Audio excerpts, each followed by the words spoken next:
In the 17th year of Pekah, the son of Remaliah, Ahaz the son of Jotham, king of Judah, became king. Ahaz was 20 years old when he became king, and he reigned 16 years in Jerusalem, and he did not do what was right in the sight of Yahweh his God, as David his father had done. But he walked in the way of the kings of Israel, and even made his son pass through the fire, according to the abominations of the nations whom Yahweh had dispossessed from before the sons of Israel. He also sacrificed and burned incense on the high places and on the hills and under every green tree. Then Rezin king of Aram and Pekah son of Remaliah, king of Israel, went up to Jerusalem to wage war, and they besieged Ahaz, but could not overcome him. At that time, Rezin king of Aram restored Elath for Aram, and cleared the Judeans out of Elath entirely, and the Arameans came to Elath and have lived there to this day.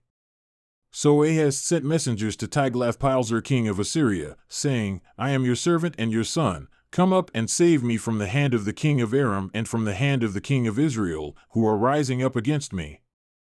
Ahaz also took the silver and gold that was found in the house of Yahweh and in the treasuries of the king's house, and sent a gift to the king of Assyria. So the king of Assyria listened to him, and the king of Assyria went up against Damascus and seized it and took the people of it away into exile to Kir, and put Rezin to death. Now King Ahaz went to Damascus to meet Tiglath-Pileser king of Assyria, and saw the altar which was at Damascus, and King Ahaz sent to Urijah the priest the likeness of the altar and its pattern, according to all its workmanship. So Urijah the priest built an altar, according to all that King Ahaz had sent from Damascus. Thus Urijah the priest made it, before the coming of King Ahaz from Damascus. So the king came from Damascus, and the king saw the altar. Then the king drew near the altar and made offerings on it, and offered his burnt offering and his meal offering up in smoke, and poured his drink offering and splashed the blood of his peace offerings on the altar. Now as for the bronze altar, which was before Yahweh, he drew it away from the front of the house, from between his altar and the house of Yahweh, and he put it on the north side of his altar. Then King Ahaz commanded Urijah the priest, saying, Upon the great altar offer up in smoke the morning burnt offering and the evening grain offering and the king's burnt offering and his grain offering, with the burnt offering of all the people of the land and their grain offering and their drink offerings, and splash on it all the blood of the burnt offering and all the blood of the sacrifice.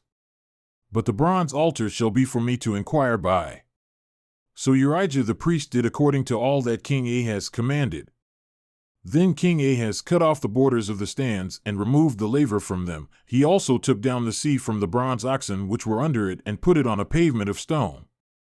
And the covered way for the Sabbath which they had built in the house, and the outer entry of the king, he removed from the house of Yahweh because of the king of Assyria. Now the rest of the acts of Ahaz which he did, are they not written in the book of the Chronicles of the kings of Judah? So Ahaz slept with his fathers, and was buried with his fathers in the city of David, and Hezekiah his son became king in his place.